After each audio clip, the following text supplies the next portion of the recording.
First strike. The morning sun crested the eastern ridge of Epsilon Prime's main settlement, casting long shadows across the agricultural domes that fed the colony's 12,000 residents. Sarah Chen wiped sweat from her brow as she adjusted the hydroponic system's nutrient flow. 6 years on this world, and they had finally achieved self-sufficiency. The colony was thriving. "Mom, look," her 10-year-old son called from outside. "Something's happening in the sky." Sarah stepped out of the dome, shielding her eyes against the bright sun. At first, she thought it was just atmospheric distortion, heat waves dancing above the horizon. Then she saw them, dark silhouettes against the pale blue sky, growing larger by the second. "Travis, get inside," she shouted, reaching for her emergency beacon. Colony security needed to know about these unscheduled arrivals. No ships were expected for another 3 months. Before she could activate the beacon, a blinding flash erupted from the lid ship. The beam struck the colony's communications array, vaporizing it instantly. More beams followed, slicing through habitat domes and infrastructure with surgical precision. "Mom," Travis screamed, clutching her leg as explosions rocked the settlement. Sarah scooped up her son and ran toward the emergency shelters, joining hundreds of other colonists fleeing the destruction. The aliens, whoever they were, had chosen their targets methodically. Communications first, then defense systems, then life support. "They're landing," someone shouted. Through the chaos and smoke, Sarah saw 3 shuttlecraft descending toward the colony center. They were unlike any human vessel, sleek, angular shapes with a metallic blue-green sheen that seemed to absorb light rather than reflect it. She pushed Travis into the nearest shelter entrance. "Go down, find Officer Mercer. Tell him your mom says to initiate Protocol 7. "But Mom." "Now, Travis." She kissed his forehead quickly. "I need to help others get to safety." As Travis disappeared into the shelter, Sarah turned to assist an elderly couple struggling to reach the entrance. That's when she saw them, the attackers. They emerged from their landed shuttles, bipedal but clearly not human, tall with elongated limbs and heads that tapered to a point. Their armor seemed to shimmer like oil on water. One of them pointed a device at the fleeing colonists. A wave of energy pulsed outward, and 20 people simply stopped. Not dead, but frozen in place, expressions of terror fixed on their faces. Sarah had almost reached the shelter when she felt the wave wash over her. Her muscles locked. She couldn't move, couldn't blink, couldn't scream. But she could see and hear everything. The aliens moved methodically through the colony, collecting frozen humans like specimens, loading them onto their shuttles. Others placed devices at strategic points throughout the settlement, devices that began to pulse with an ominous red light. From her paralyzed vantage point, Sarah watched as the aliens completed their work and returned to their ships. The last one paused, looking directly at her with large black eyes that reflected nothing. Then it made a gesture that looked almost like a salute before boarding. The alien vessels lifted off, accelerating rapidly into the atmosphere. Sarah still couldn't move. She could only watch as the devices left behind began to pulse faster, the red glow intensifying. The world turned white. Commander Elena Reeves stood on the bridge of the UES Thermopylae, staring at the holographic display in disbelief. Where Epsilon Prime's colony should have been, there was nothing but a massive crater and radioactive debris spreading across the planet's surface. "Confirm scan," she ordered, her voice steady despite the horror unfolding before her. Lieutenant Commander Ishida tapped his console. "Confirmed, Commander. No life signs. The entire colony. It's gone. 12,000 people. Families. Children. Scientists. Farmers. All gone in what appeared to be a single devastating attack." The Thermopylae had been en route to deliver new agricultural equipment and medical supplies. They had arrived 2 days after the colony's last regular transmission. "Any signs of the attackers?" Elena asked. "Negative, But we're picking up unusual radiation signatures consistent with FTL wake patterns heading toward the Cygnus sector, Ishida reported. Alina's jaw tightened. Record everything. Full spectrum analysis. I want to know who did this. Commander, Communications Officer Park interrupted. We're receiving a transmission. It's from Epsilon Prime. Put it through. The view screen flickered, showing the face of a young boy, perhaps 10 years old. His face was dirty, his eyes red from crying. This is Travis Chen. If anyone can hear me, please help.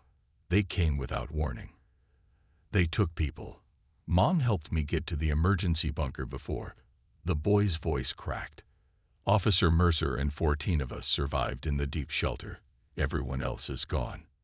The aliens left some kind of bombs. Please help us. Elena leaned forward. Travis, this is Commander Elena Reeves of the UES Thermopylae. We're coming for you. Stay hidden. We'll be there in 20 minutes. The rescue operation revealed the true horror of the attack. Only 15 survivors, protected by the colony's deepest emergency bunker. The aliens had systematically destroyed everything else, using weapons that left distinctive energy signatures, signatures that human intelligence had cataloged but never encountered directly. Draxians, Admiral Joe said when Elena delivered her report to Earth Command. We've been monitoring their expansion for years, but they've never shown hostility toward human settlements before. With all due respect, Admiral, they have now, Elena replied. And they took colonists with them before the detonation. We need to respond. The Admiral's expression hardened. Oh, we will respond, Commander. The Security Council has already authorized the formation of a special task force. The Fleet of Vengeance. Sir, humanity has been peaceful in its expansion. Commander Reeves, we've avoided conflicts, respected boundaries, sought cooperation. But this unprovoked massacre of civilians demands a response that leaves no doubt about humanity's resolve. Admiral Zhu's image was replaced by schematics of advanced warships, designs Elena had never seen before. These have been in development for decades, contingency plans we hoped never to use. The most advanced weapon systems, shield technology reverse-engineered from artifacts found on Mars, and a new FTL drive that will cut travel time to the Draxian homeworld by 70%. Elena studied the designs with growing amazement. Humanity had been holding back, developing capabilities in secret while presenting a more modest face to the galaxy. Your Thermopylae will be the first to be upgraded. Admiral Joe continued. You'll lead the vanguard. The full fleet will follow once assembled. My crew and I are ready, Admiral, Elena said, thinking of Travis Chen and the 14 other survivors, now orphans being treated for radiation exposure on the medical ship. This won't be a peacekeeping mission, Commander. The Security Council has authorized full military response. The Draxians must learn that annihilating a human colony was their first and last mistake. As Elena left the briefing, she received a message on her personal device. It was from Travis Chen. Commander, when you find them, make them pay for what they did to my mom and everyone else. She stared at the message for a long moment before replying. We will. The next 3 months were a whirlwind of preparation. The Thermopylae was almost unrecognizable after its upgrades, new weapon systems, enhanced shields, and the experimental FTL drive that would carry them deeper into space than any human vessel had gone before. Elena's crew had been augmented with specialists in Draxian culture and technology. Among them was Dr. Marcus Reynolds, xenobiologist and former intelligence operative. The Draxians are a hierarchical species, Reynolds explained during a briefing. They value strength above all else. They've been watching us for decades, categorizing us as potentially threatening but currently weak. The attack on Epsilon Prime was likely a test to gauge our response capabilities. Then they'll get more than they bargained for, Elena replied. The day of departure arrived. The Thermopylae, now designated the flagship of the Vanguard fleet, prepared to lead 20 warships on the first phase of what Earth Command had officially named Operation Retribution. Elena stood on the bridge, watching as her crew made final preparations. The responsibility weighed heavily on her shoulders, not just for the mission's success, but for setting the tone of humanity's first military response to an alien attack. "All ships report ready, Commander," Lieutenant Commander Ishida announced. Elena nodded, taking her command chair. "Fleet-wide communication. Channel open." She took a deep breath. "This is Commander Reeves. Today we embark on a mission of justice, not vengeance. The Draxians must answer for their crimes against Epsilon Prime, but we will not descend to their level of barbarity. We will be precise. We will be methodical. We will be unstoppable, but we will remain human in our pursuit of justice. Prepare for FTL jump." As the countdown began, Elena thought again of Travis Chen and his message. The boy had lost everything to an enemy that saw humans as specimens to be collected and worlds to be destroyed. The Draxians, and any other watching species, needed to learn that humanity's peaceful expansion was a choice, not a necessity. "FTL drives engaged," Ishida reported. The stars streaked past as the fleet of vengeance began its journey to Draxian space, carrying with it humanity's unmistakable message: never again. Retribution. The journey to Draxian space took 17 days, a testament to the revolutionary new FTL drive. Without it, the trip would have taken months, giving the Draxians ample time to prepare or disappear. Instead, the fleet of vengeance arrived unannounced at the edge of their territory, sensors immediately beginning to map the complex network of Draxian outposts and colonies. "Their defensive grid is extensive," Tactical Officer Quaim Osei reported, studying the holographic display. "But they've concentrated their forces around their homeworld and major colonies. The outer systems are lightly defended." Elena nodded, studying the tactical overlay. They weren't expecting visitors so soon. Dr. Reynolds leaned forward, examining the data. "Commander, I'm detecting unusually high communication traffic between their outposts. They're alarmed." "Good," Elena replied. "Let's make use of that alarm. Lieutenant Commander Ishida, take us to these coordinates." She indicated a small Draxian research station orbiting a gas giant. "It's time to announce our presence." The Thermopylae dropped out of FTL, within weapons range of the station. Before the Draxians could raise shields, Elena's ship had locked on with targeting sensors. "Open a channel," she ordered. The view screen flickered, revealing a Draxian officer. Up close, their alien features were even more pronounced. The elongated head, the large, black eyes, the grayish-blue skin that seemed to shift color slightly with each movement. "This is Commander Elena Reeves of the United Earth Fleet. Your species attacked the human colony on Epsilon Prime without provocation, murdered thousands of civilians, and abducted survivors. We demand to speak with your highest authority immediately." The Draxian's skin rippled, a sign of agitation, according to Dr. Reynolds' briefings. "Humans do not make demands of the Draxian Imperium," it replied, its voice a strange, harmonious blend of tones. "Depart our space or be destroyed." Elena's expression didn't change. "Very well." She made a cutting gesture, and the communication ended. "Target their propulsion systems and weapons. Disable, don't destroy." The Thermopyla's new weapon systems performed flawlessly. Precision strikes disabled the Draxian station without causing catastrophic damage or casualties. Elena's tactical team then boarded the station, securing it within 30 minutes. The station's data core provided valuable intelligence, including the confirmation that the attack on Epsilon Prime had been ordered by the highest levels of Draxian leadership. "It was a calculated move," Dr. Reynolds explained, analyzing the translated documents.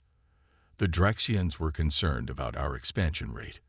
They ran simulations suggesting that at our current growth, humans would become a dominant force in this sector within a century. So they decided to nip us in the bud," Elena concluded. "Yes, but there's more." Reynolds highlighted another section of data. The attack was also meant to demonstrate Draxian superiority to the Galactic Council. The what? A coalition of advanced species that governs much of the galaxy. The Draxians are seeking full membership. Apparently, a show of military dominance over an emerging species would bolster their application. Elena's blood ran cold. They massacred 12,000 civilians as a political statement. Essentially, yes. The information transformed their mission. This wasn't just about justice for Epsilon Prime. It was about establishing humanity's place in a larger galactic community that had been watching from the shadows. As the Vanguard fleet pushed deeper into Draxian territory, they employed a strategy of precise strikes and temporary occupation. Each engagement followed the same pattern: overwhelming force, minimal casualties, and the broadcast of a single message to all Draxian frequencies. Return the humans you abducted from Epsilon Prime, and surrender those responsible for ordering the attack, or we continue advancing. The Draxians responded with increasing military resistance, but they had underestimated human technology and resolve. What they had perceived as a peacefully expanding species with modest capabilities had transformed overnight into a formidable military force. 7 days into the campaign, while occupying a major Draxian military installation, Elena received an unexpected communication request, not from the Draxians, but from an unknown source. The being that appeared on the view screen was unlike any species human scientists had cataloged. It appeared to be composed of crystalline structures that shifted and realigned as it spoke. Commander Reeves, I am Zeltereth, observer for the Galactic Council. Your species' response to the Draxian aggression has caught our attention. Elena straightened. The Draxians murdered thousands of our people to impress your council. If you've come to defend them. I have not. The being interrupted. The council did not authorize or condone the attack on your colony. The Draxians acted independently, believing it would strengthen their position. They were gravely mistaken. The crystalline being shifted again, fractal patterns rippling across its surface. The Council has observed humanity's development with interest. Your balanced response to this provocation, forceful but restrained, has been noted. The Draxian High Command has requested Council intervention to stop your advance. And your answer? The Council has declined to intervene. The Draxians must face the consequences of their actions. However, we would like to extend an invitation to humanity. Once this conflict is resolved, we believe it would be beneficial for your species to have representation in council deliberations. The communication ended, leaving Elena and her officers in stunned silence. Did we just get invited to join the galactic equivalent of the United Nations? Lieutenant Commander Ishida asked. After proving we can defend ourselves, Elena noted. Interesting timing. With the Council's tacit approval, the fleet of Vengeance continued its advance toward the Draxian homeworld. Their resistance grew desperate as the human fleet systematically dismantled their defenses. Finally, the Draxian High Command requested terms for surrender. Elena insisted on conducting the negotiations in person, aboard the Thermopylae. The Draxian delegation arrived with visible reluctance. Their supreme commander, a female named Vextra, radiated contempt despite her species' defeat. You have proven your strength, humans, she began, her skin rippling with dark patterns. State your terms so we may end this conflict. Elena activated a holographic display showing Epsilon Prime before and after the attack. First, you will return every human taken from the colony. Second, you will provide reparations for the lives lost and the colony destroyed. Third, you will surrender those who ordered the attack to face human justice. Vextra's skin paled. The taken humans are no longer intact. They were studied. Elena fought to keep her composure. Elaborate. They were biological specimens of interest. Our scientists dissected them to better understand human physiology. The room fell silent. Dr. Reynolds, standing behind Elena, muttered something under his breath that sounded like a prayer. In that case, Elena said, her voice deadly calm, Your scientists will also face human justice for war crimes. Impossible.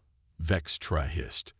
The Draxian Imperium does not surrender its citizens to lesser species. Elena nodded slowly, then activated her communication device. Execute Phase Omega. Throughout Draxian space, human forces simultaneously activated devices they had planted at strategic locations during their advance. The devices created localized disruptive fields that temporarily disabled all Draxian technology within their radius. On the Draxian homeworld, their entire defense grid went dark. Their orbital stations lost power. Their global communication network collapsed. This is not destruction, Elena explained to the stunned Draxian delegation. This is demonstration. We could have done to your homeworld what you did to Epsilon Prime. Instead, we chose to show restraint. She leaned forward.